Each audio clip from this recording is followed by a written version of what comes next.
예배자가 되라라는 뜻입니다. 참된 예배자가 되라. 예배가 무엇입니까?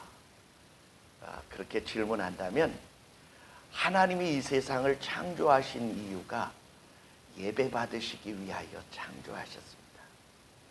이 세상을 창조하기 전에 이사야 14장과 에스겔 28장에 가면 하나님이 이 세상 전에 영적인 천사의 세계를 지은 것이 있어요. 그래서 창세기에 나오는 에덴 동산이 이 에스겔 28장에도 에덴이라는 동산이 하나 더 있다는 사실을 우리가 알게 합니다. 그러면 하나님이 천상의 영적인 세계를 지금 이 세상 이전에 만드신 이유가 무엇일까? 그것 또한 역시 예배 받으시기 위하여 창조하셨습니다. 뿐만 아니라 이 세상이 다 끝나고 새 하늘과 새 땅, 새 예루살렘 성이 준비되는데 그곳은 무엇 때문에 만드셨을까? 역시 예배 받으시기 위하여 만드셨습니다. 한번 따라합시다. 하나님은 자기의 영광과 기쁨을 위하여 예배 받으시기 위해 창조하셨다. 그러면 우리는 왜 창조됐다고요? 예배를 위하여 창조되었어요. 그래서 이사야서에는 말하기를 나의 영광을 위하여 창조한 자를 오게 하라 이렇게 명령하고 계세요. 하나님의 기뻐하시는 영광을 위하여 우리가 지음을 받았어요. 우리가 지어진 이유가 뭐냐? 하나님의 이름을 높이고 그분의 영광을 찬양하고 그분께 감사하고 그분의 마음을 기쁘고 흡족하게 해드리기 위하여 우리가 창조되었는 줄 믿습니다. 지금 여러분이 예배드리는 그 예배의 자세가 하나님이 기뻐 받으시는 우리 인생의 진정한 목적의 한 부분이에요. 믿으시면 아멘. 얼른 이해가 안 되실지 모르지만 이제 말씀을 더 듣고 가다 보면 이해가 되어질 줄 믿습니다. 하나님이 영광을 받으시려고 이 세상을 창조했는데 사람이 하나님을 예배하려 하지 않고 자기가 예배 받으려고 했어요. 어디 그렇게 돼 있습니까? 예. 마귀가 뱀 속에 들어와서 사람을 유혹할 때 그거 먹어도 죽지 않는다. 눈이 밝아지고 지혜로워져서 너도 하나님과 같이 되어진다라고 이야기했을 때 그 이야기 속에는 너도 예배자가 아니라 예배 받는 자가 되어져라라는 아주 교묘한 탐욕이 숨어 있습니다. 그것은 예수님을 유혹하던 마귀가 세 번째로 이렇게 유혹해요. 내게 한 번만 절하면 이 천하만국의 모든 영광을 다 내게 주리라고 유혹한 것과 아주 똑같은 이야기가 되어집니다. 그것은 높은 성전 꼭대기에서 뛰어내려 애쓰고 수고하여 메시아가 되려 하지 말고 쉽고 간단한 나의 방법을 통하여 사람들을 내게로 모으라고 말하는 사탄의 수법과 방법이었습니다. 예수님은 그 모든 것을 거절하시고 믿음으로 승리하신 줄 믿습니다. 그러므로 여러분, 이 세상의 모든 종교의 예배라고 하는 제사라는 의식이 있어요. 한자어로 예배라는 말은 예의를 갖추어 엎드려 절한다 그런 뜻이 들어 있습니다. 그런데 여러분, 모든 종교는요 자기가 제사 받고 싶어하는 탐욕을 마지막 목표로 두고 있어요. 기독교만이 하나님만이 예배 받으셔야 하고 우리 모두는 예배자가 되어져야 한다고 가르칩니다. 그런데 보세요. 유교를 보십시오. 유교에서는 제사를 받기 위하여 마다들을 그토록 귀하게 여겨요. 너 나의 제사상을 차려줄 내 마다들이다. 그래서 마다들을 그렇게 귀하게 여기는 겁니다. 도교에서는 어떻게 하느냐? 신선이 되라고 가르쳐요. 불교에서는 어떻게 합니까? 내가 부처가 되라고 가르칩니다. 힌두교에서는 어떻게 말합니까?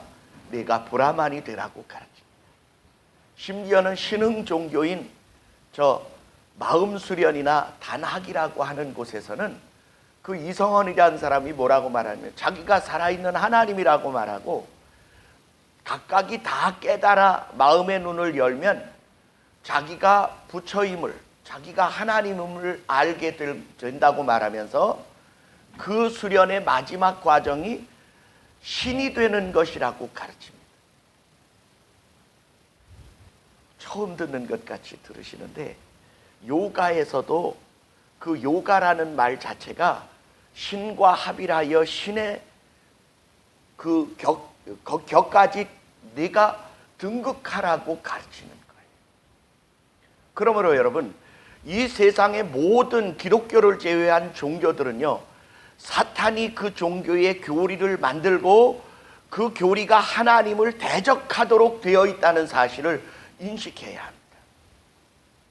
왜냐하면 그 모든 사단의 뿌리는 창세기에 나오고 그 뿌리가 명확하게 하나님을 예배하는 데에서 떠나게 하는 것임이 공통적으로 가지고 있는 마지막 결론이라는 사실을 볼 때, 그게 한 뿌리에서 나온 사탄의 사상이라는 사실을 이해할 수 있게 될 줄 믿습니다.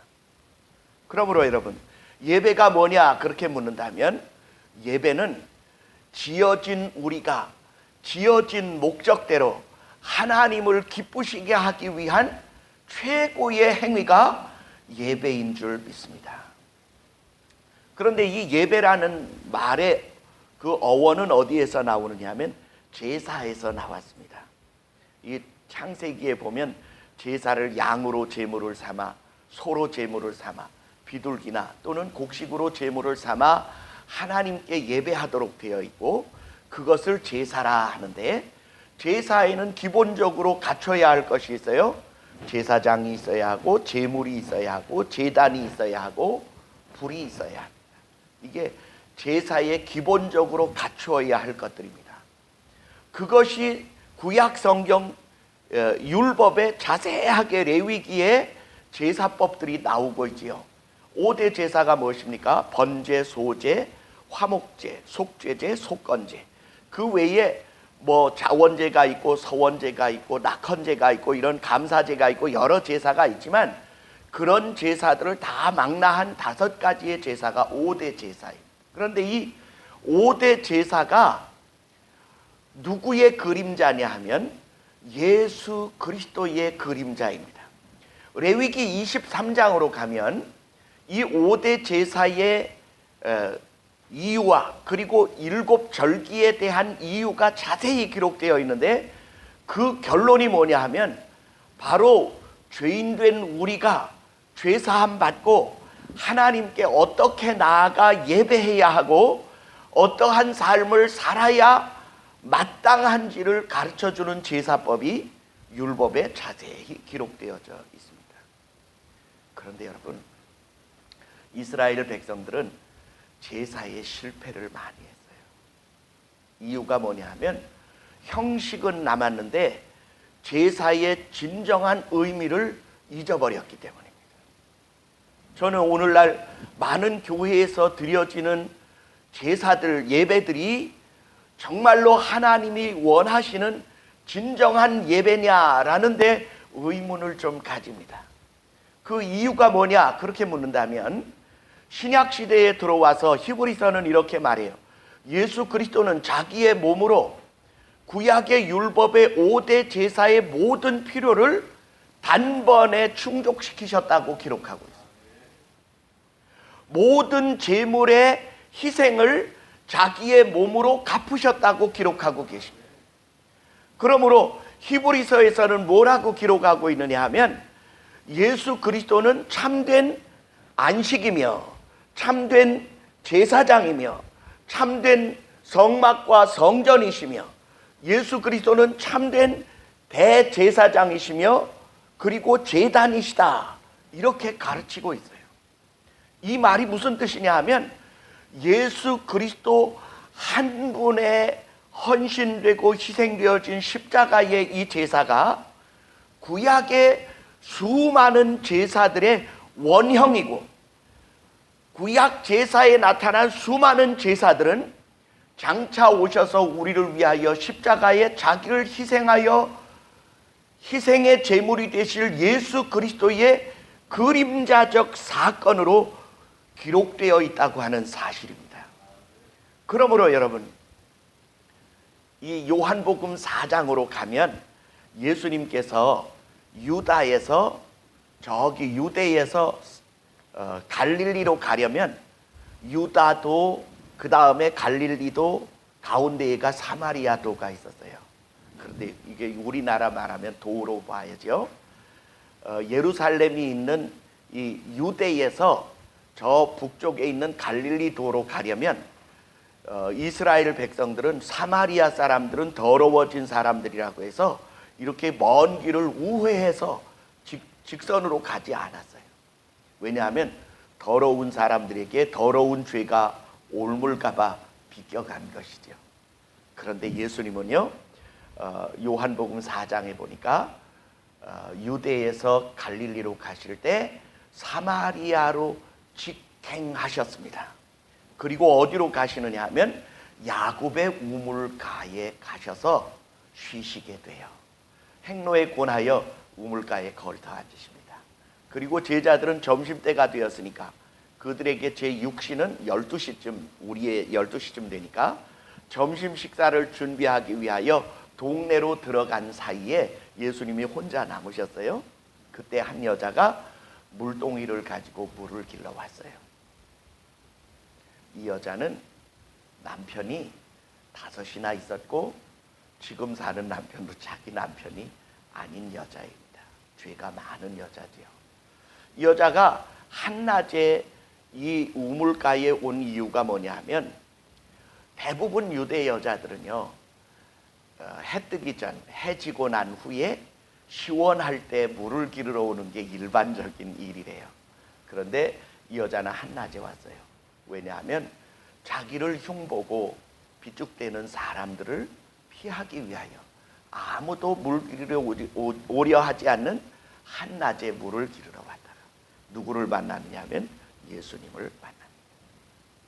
사실 예수님은 이 여자를 만나기 위하여 오신 거예요.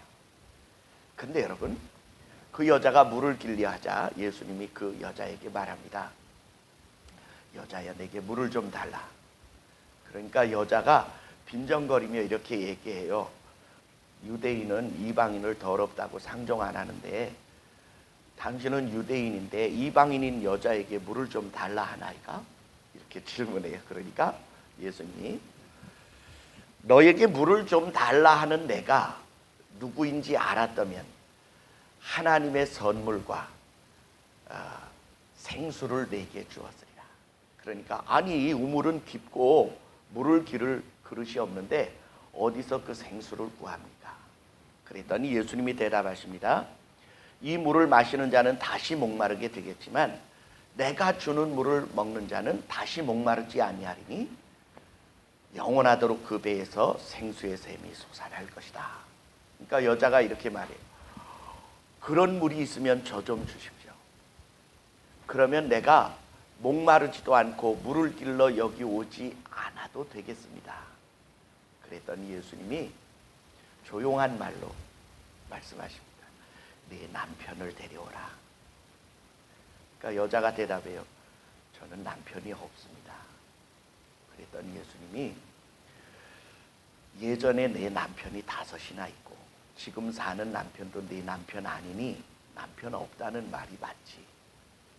그랬더니 여자가 제가 보니 선지자로소이다.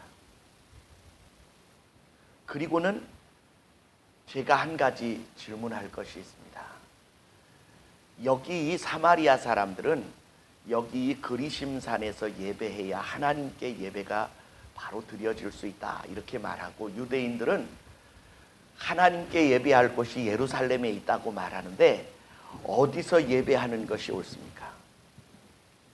예수님은 이 여자가 예배의 장소를 질문하는 의도를 얼른 깨달으셨어요.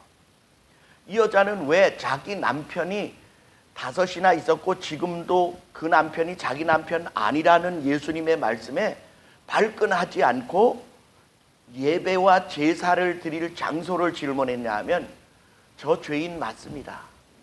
이런 내 죄를 용서받으려면 어디서 제사를 드려야 내 죄가 용서되겠습니까?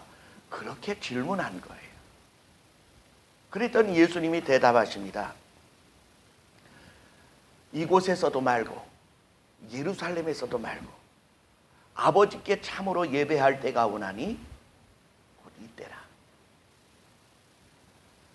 아니, 이곳에서도 말고 예루살렘에서도 말고 아버지께 예배할 때가 온다고 말하면서 아버지께서는 지금도 진정으로 예배하는 자들을 찾으시는데 하나님은 영이시기 때문에 하나님께 예배하는 자들은 신령과 진정으로 예배해야 할지니라. 여기에 신령과 진정이라는 말을 개역 개정판에서는 이렇게 말해요. 영과 진리로 예배해야 한다. 이렇게 말씀하십니다. 근데 여러분, 저는 보다 더 신령과 진정의 의미를 더 깊이 찾아보다 보니까 신령은 성령으로라고 되어 있습니다. 진정을 진리로 그렇게 표현했는데 예수 그리스도가 진리시지 않습니까? 내가 곧 길이요 진리요 생명이니 나로 말미암지 않고는 아버지께로 올 자가 없느니라. 아버지께 가기 위한 제사는 그 아들 예수 그리스도와 성령으로 드려지는 예배여야 한다는 말씀입니다. 왜 이렇게 빙빙 돌려서 신령을 영으로 그리고 진정을 진리로까지만 표시해 놓았는지가 제가 참 궁금해요. 왜냐하면 본론으로 돌아가면 오늘 본문에 말하는 참되게 예배해야 할 장소가 지금 여기다라고 말씀하시는 예수님을 한번 보세요. 예수님은 내가 곧 성전이라고 요한복음 2장에서 선언하십니다. 이 성전을 헐라 내가 3일 만에 다시 일으키리라 말씀하셨을 때 그것은 성전 되신 자기 육체를 가르쳐 말씀하심이라고 말씀하고 계셨고요. 또 하나는 나는 많은 사람들의 대속물로 주기 위하여 왔다라고 말씀하시면서 자기가 하나님께 드려지는 속죄양이요 대속 제물이라고 말씀하셨습니다. 뿐만 아니라 히브리서로 가면 5, 6, 7장에 예수 그리스도는 참 대제사장인 멜기세덱의 반차를 좇은 진정한 대제사장이십니다. 여기에 진정한 예배의 장소가 예수님 계신 곳이 맞습니다. 왜냐하면 예수 그리스도가 성전이시고 제물이시고 대제사장이시고 그리고 지금 그들의 대화 가운데 역사하시는 이가 누구예요? 성령님이십니다. 이 죄인된 여자가 지금 예수님의 말씀을 듣고 있어요. 예수님은 지금 무엇을 이야기하고 있느냐 하면 하나님은 참으로 예배하는 자들을 찾고 계시는데 그것은 성령의 도우심과 곧 예수된 나를 통하여 아버지께 나아가야 그분을 진정으로 만날 수 있다. 성막과 성전은요 하나님께 나아가는 길로 되어 있어요. 문으로 되어 있고 번제단으로 되어 있고 물두멍으로 되어 있고 등대로 되어 있고 떡상으로 되어 있고 향단으로 되어 있고 언약궤로 되어져 있습니다. 이게 죄인된 우리가 어떻게 하나님 앞에 나아갈 수 있는지에 대한 순서로 되어져 있어요. 그런데 그 순서가 지금 예수 그리스도가 우리의 하나님께 나아가는 생명의 길이 되어주고 계시는 것입니다. 이 여인의 수많은 죄가 예수 그리스도로 말미암아 사함을 얻고 하나님을 만날 수 있게 하시는 분이 대제사장 되신 예수 그리스도 바로 그분이십니다.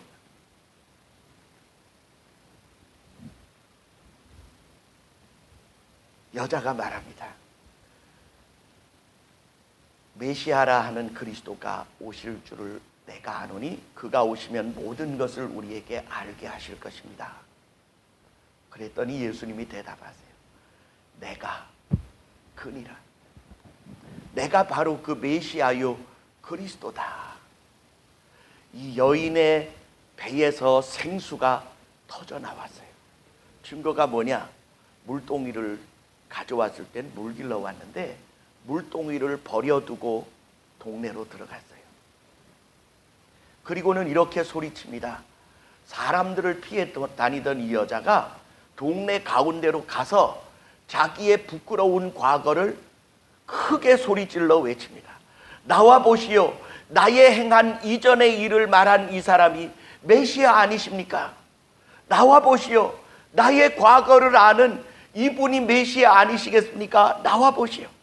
지금 내 속에서 터져나오는 내 삶의 이 새로운 삶의 기쁨과 확신과 평안은 정말로 소리 지르지 않을 수 없어서 나아가서 증거하게 한 것입니다. 동네 사람들이 아니 피해서 슬슬 도망다니던 저 여자가 동네 가운데로 와가지고 소리 질러 자기의 부끄러웠던 과거를 큰 소리로 소리 지르기 시작을 하는데 왜 저러나 와서 보았더니 예수 그리스도를 만난 이야기를 하는 거예요. 나와 보시라고. 그래서 그들이 와서 예수님을 만나게 되었습니다. 여러분, 우리는요 이 예배가 어떻게 드려져야 하느냐? 아주 간단합니다. 순전한 마음으로 우리는 죄인된 심령으로 와요. 그리고 성령의 도우심을 구합니다.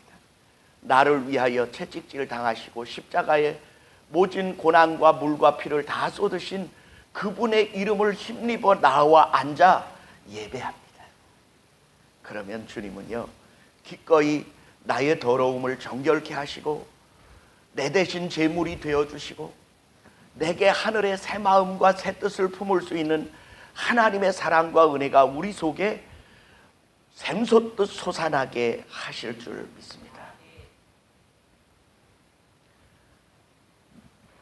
이 자리는 야곱의 우물가였지 성전이 아니었지만 예수님이 계셔서 성전이 됐어요. 거기에는 불은 없었지만 성령이 역사하셔서 그 여인에게 깨달음을 주시고 예수 그리스도를 믿게 하시고 죄사함을 얻게 하시고 예수의 증인이 되게 하셨습니다. 여러분, 성경은 그 이 여자의 이후의 삶에 대하여 기록하지 않아요. 그렇지만 저는 충분히 미루어 그의 배에서 영생하도록 솟아나는 샘물이 계속 솟았으리라고 믿습니다. 아멘. 왜요? 주님께 구하여 받았으니까. 여러분의 속에도 예수 그리스도의 생수가 샘처럼 터져나오게 되시기를 주의 이름으로 축원합니다. 바울 사도는요 이렇게 말합니다. 기뻐하라. 항상 기뻐하라. 내가 다시 말하노니 기뻐하라. 너희는 죄인들이었으며 영원히 멸망받을 수밖에 없는 파멸의 자손들이었는데 예수 그리스도로 말미암아 구원을 얻고 하늘의 백성이 되어지고 그의 성령이 너희의 배에서 강처럼 솟아나올 수 있도록 하나님이 너희를 구원하신 자기 백성 삼으셨으니 어찌 기뻐하지 않을 수 있겠느냐? 그렇게 말하며 기뻐하라고 말합니다. 사실 그렇게 기뻐하라고 말한 교회들은 환난 중에 있었으며 시련 중에 있었습니다. 그렇지만 세상이 어떠한 환난과 시련으로 그들을 흔들어도 빼앗아 갈 수 없는 신령한 영의 샘은 솟아나게 마련이기 때문입니다. 그래 바울 사도는 로마에 있는 성도들에게 뭐라고 간곡하게 표현하느냐 하면 로마서 11장 1절이 이렇게 말합니다. 내가 하나님의 모든 자비하심으로 너희를 권하노니 이렇게 말하고 있어요. 하나님의 모든 자비하심으로 너희를 권한다.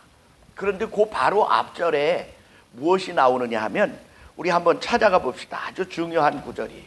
로마서 12장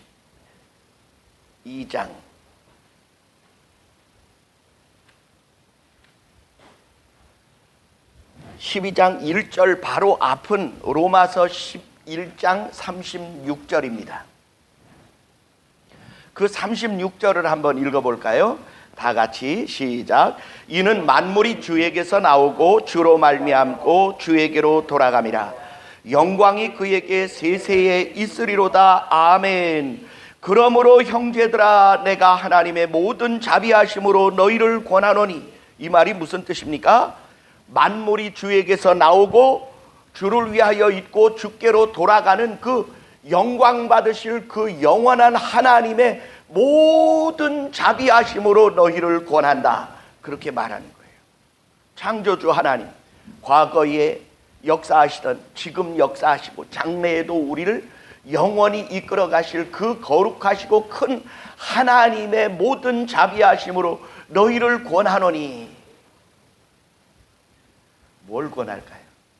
너희 몸을 하나님이 기뻐하시는 거룩한 산제물로 드려라. 한번 따라합시다. 뭘 드리라고요? 몸을 드리래요. 영을 드리는 게 아니고, 마음을 드리는 게 아니고, 몸을 드리래요. 그러면 여러분, 우리 몸이 순전해야겠죠. 그런데 왜 주님은 여기에서 바울 사도를 통해서 우리에게 몸을 드리라고 말하냐면, 여기서 말하는 몸은 우리가 몸으로 행하는 모든 삶의 전체를 가르쳐 말해요. 몸을 드리라. 이는 하나님이 기뻐하시는 거룩한 산 제사요 영적 예배가 바로 몸을 드리는 것이기 때문이라는 거예요. 한번 보세요. 예수님이 몸을 우리 대신 드려 제물을 삼으셨어요. 만약에 저 여호와의 증인들이 말하는 것처럼 예수님이 영으로 오시고 영으로 십자가에 달리시고 영으로 부활하시고 영으로 승천하셨다면 우리가 예수님을 추앙하고 경배하고 사랑하고 안타까워해야 할 이유가 없어요. 우리와 똑같은 아픔을 느끼는 몸, 추위와 더위와 괴로움과 목마름과 아픔을 경험할 수 있는 몸을 가지고 오셔서 죽으셨기 때문에 우리가 그분을 그토록 더 사랑할 수 있는 것입니다.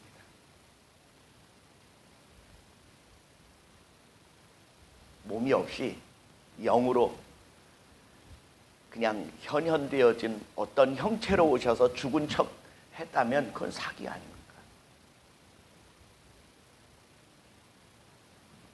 주님이 우리에게 요구하시는 게 있어요. 그것은 단지 우리가 죄사함 받고 구원받아서 하늘나라 가는 것이 하나님의 목적이 아니라는 거죠. 하나님의 목적은 뭐라고 배웠어요? 처음 시작에 하나님이 예배 받으시고 영광과 기쁨을 받으시기 원하시는 것이 예배라, 이렇게 말씀드렸어요. 그러면 오늘 우리의 삶이 뭐냐 그렇게 묻는다면 우리의 삶의 전부를 드리는, 몸을 드리는 것이 신령한 영적 예배가 되는 것입니다. 뭘 드리라고요? 몸을 드려라. 우리 한번 1절을 읽어보겠습니다.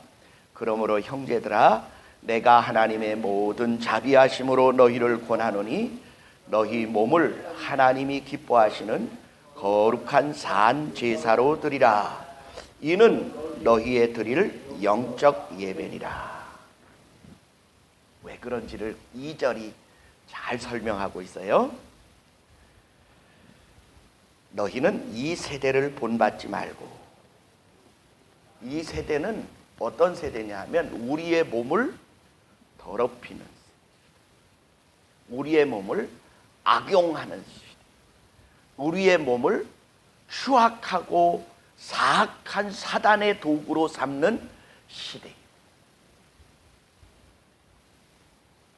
그러므로 마음을 새롭게 함으로 변화를 받으라, 이 말은 뭐냐 하면 우리가 몸을 천시하고 몸을 학대하고 몸을 통하여 사악한 죄를 짓는 일들을 본받지 말라는 거예요.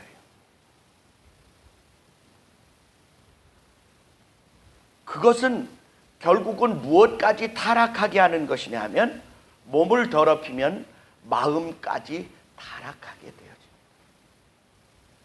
저는 많은 목사님들이요 40일 금식 기도 하시다가 돌아가신 분 또는 고칠 수 없는 병을 안고 평생을 고생하시다가 돌아가시는 분들을 여럿 보았어요.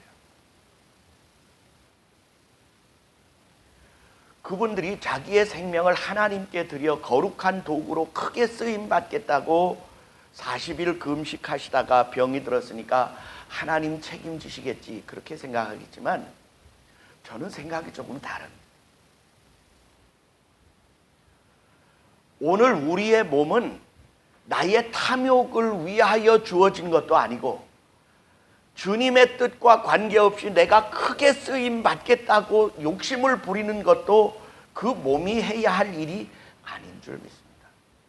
뿐만 아니라 육체는 더럽고 악한 것이니까 육체를 귀중하게 여기는 것은 신령하지 못하다. 그래서 몸을 아무렇게나 하고 함부로 다루는 일도 결코 잘하는 일이 아닙니다.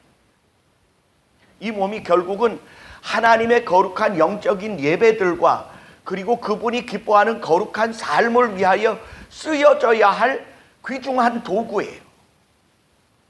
저는 공구를 참 좋아합니다. 뭔가를 만들거나 고치거나 이렇게 할 때 이 공구를 좋아하는데 그 공구가 더럽혀져 있으면 별로 기분이 안 좋아요.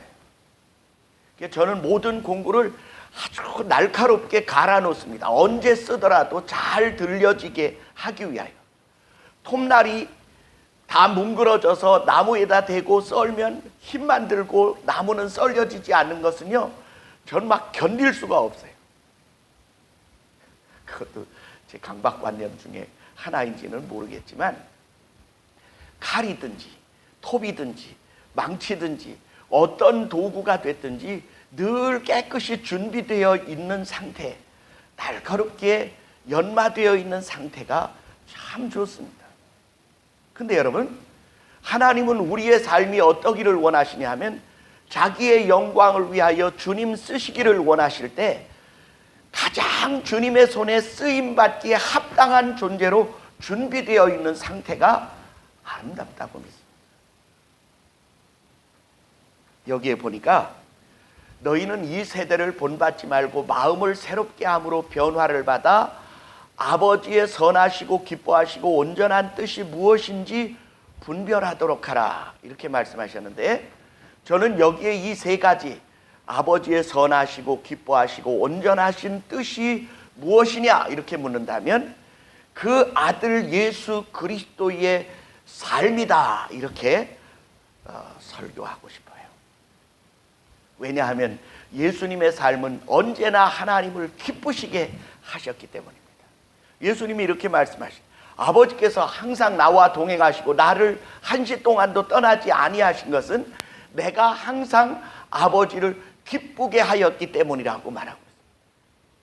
그러면 여러분, 오늘 우리가 항상 주님을 기쁘시게 하는 삶을 산다면 주님이 나를 떠나시겠어요? 안 떠나시겠어요? 안 떠나지요. 제가 존경하는 목사님 계세요. 제가 그분을 기쁘시게 해드리고 싶어서 이렇게 시간을 좀 이렇게 짜서 함께 여행을 했더니 그 목사님이 저희들 이렇게 얘기해요. 조 목사, 내 은퇴하고 나서 다른 거 안 하게 되면 조 목사하고 같이 살고 싶어. 왜냐하면 늘 자기를 기쁘게 해주는 그것이 좋아서 저하고 살고 싶다고 그래요. 그래서 저도 목사님하고 같이 살면 참 좋겠습니다. 여러분, 아버지께서 아들을 떠나지 않으신 이유가 뭐라고요? 늘 그분을 기쁘시게 했기 때문입니다. 그러면 지금도 우리가 주님이 늘 나를 떠나시지 않고 동행하시기를 원하시는 삶은 어떤 걸까요? 예수 그리스도의 삶을 온전히 본받는 것입니다. 아멘. 그분처럼 사랑하고 그분처럼 용서하고 그분처럼 긍휼히 여기고 그분처럼 하나님의 뜻에 절대적으로 순종하여 그 하나님이 원하시는, 아버지가 원하시는 바를 언제나 충족시켜 드리던 그분처럼 우리가 살면 얼마나 좋겠습니까? 우리가 마음을 새롭게 함으로 변화를 받아야 할 필요는 뭐냐 하면 내 마음대로, 내 뜻대로, 내 고집대로 내 몸이 요구하고 내 몸이 필요로 하는 모든 수단과 방식과 향락과 방탕함대로 살던 이전의 나를 버리고 예수 그리스도를 본받아 그분의 거룩한 삶을 힘써 사는 것, 그것이 진정한 몸을 드리는 예배라는 거예요.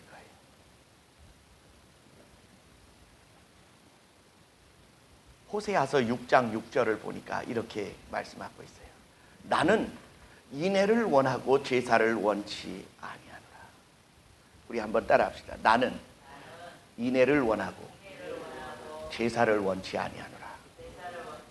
또 예수님이 이것을 신약 성경에서 인용을 하셨어요. 나는 긍휼을 원하고 제사를 원치 아니한다는 뜻을 너희가 더 알았으면 좋을 뻔하였다. 그때의 그 말씀이 호세아 6장 6절의 말씀을 인용하신 거고요. 인애와 긍휼과 사랑은 하나입니다. 동질의 것이에요. 뿐만 아니라 미가서 6장 6절로 9절에 가면 무슨 말씀이 나오느냐 하면, 만군의 주 여호와 하나님이 우리를 사랑하시고 우리와 동행하시고 우리의 필요를 다 채우셨으니 내가 하나님께 무엇을 가지고 나아갈까? 1년 된 수송아지를 가지고 나아갈까? 아니면 내 맏아들을 드릴까? 아니면 내 영혼을 위하여 내 몸의 열매를 드릴까? 아니면 천천의 수양이나 만만의 강수 같은 기름을 드릴까? 할 때에 하나님께서 대답하시기를, 인자야, 내가 원하는 것은 그런 것이 아니고 공의를 행하고 인자를 사랑하고 겸손히 나와 함께 동행하는 것이 아니냐. 우리 한번 따라합시다. 인자를 사랑하고 공의를 행하고 겸손히 나와 함께 동행하는 것이 아니냐. 그것이 제사보다 낫고 제물보다 낫고 내 맏아들을 드리는 제사보다도 더 귀중히 여기시는 하나님의 예배와 제사라는 거예요. 우리는 어떤 예물을 드립니까? 예수 그리스도라고 하는 하나님의 아들을 제물로 삼아 지금 예배 드리고 있는 중이에요. 그렇다면 우리가 그 아들을 제사의 제물로 삼을 때 우리 삶은 어때야 하느냐? 그 아들의 삶을 본받아 사는 우리 매일 매순간의 삶이어야 할 줄 믿습니다. 그것이 뭔가 그렇게 묻는다면, 말 한마디, 손 한 번 내미는 것, 한 발자국 떼는 것까지, 이것을 일거수일투족이라고 하죠. 오늘 우리가 침 한 번 삼키는 동안, 눈 한 번 깜빡이는 동안, 손 한 번 내미는 동안, 발 한 번 내미는 동안에 우리의 삶의 모든 것이 하나님이 기뻐하시는 예배와 제사를 목적으로 하고 그분의 기쁨을 위하여 우리의 삶이 사랑으로 점철되어지고 그분이 기뻐 받으심직한 진정한 예배자로서의 삶을 살기를 원하시는 게 하나님이 우리에게 받으시기를 원하시는 진정한 예배라는 것입니다. 아멘. 그래서 성전을 헐어버리셨어요. 왜요? 예수 그리스도로 살게 하기 위하여. 예수님 당시의 바리새인들은 말씀을 열심히 연구해서 그 말씀대로 살겠다고 했지만 실제로는 사람들을 괴롭혔습니다. 안식일의 규범을 수십 개 만들어 가지고 안식일이 편히 쉬어야 할 날에 말도 못하게 고통스럽고 괴롭게 꽁꽁 묶어놓은 일들이 되어진 것입니다. 그것은 하나님의 뜻을 잘못 이해한 거예요. 뿐만 아니라 예배가 예배당에 와서 드리는 이것만이 예배라고 말하고 주일 낮 예배만이 참 대제사장, 이게 참 대예배다 이렇게 말하는 것도 옳은 이야기가 아닙니다. 주님이 기뻐 받으시는 예배는 그분의 선하신 뜻에 합당한 예배입니다. 몇 년 전에 우리 교회 권사님 한 분이 예배 시간에 설교가 다 끝나고 오셨어요.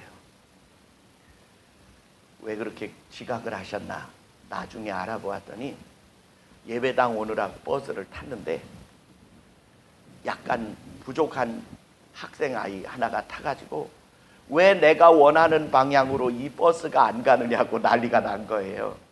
그러니까 그 기사가 황당하죠. 네가 잘못했지 내가 잘못한 거냐? 나는 정해진 길을 간다. 그리고 사람들도 이제 안타까워하는데 이 아이는 큰일 났다고 내 약속한 그 시간에 맞춰서 갈 수가 없겠다고 막 호들갑을 떠는 거예요. 그러니까 그걸 보고 안타까워하는 중에 우리 권사님이 어디까지 가니? 그랬더니 저 교화 어느 교회에 간다. 그러니까 나도 교회 예배 드리러 가는 길인데 정 길을 찾기 어려우면 나랑 같이 가자. 우리 교회가 예배를 드리고 나서 너 가는 길을 내가 찾아다 주마. 그랬더니 안 된다고 오늘 특별한 예배가 있어서 꼭 제 시간에 가야 한다고 난리를 치니까 그러면 일단 내리자. 그래서 그 아이를 데리고 버스에서 내렸어요. 그리고는 길을 모르니까 택시를 잡아 타고 그 교회에 그 아이를 내려주고 또 돌아오는 길을 잘 모르니까 다시 그 택시를 타고 교회 오느라고 헌금을 다 써버렸어요.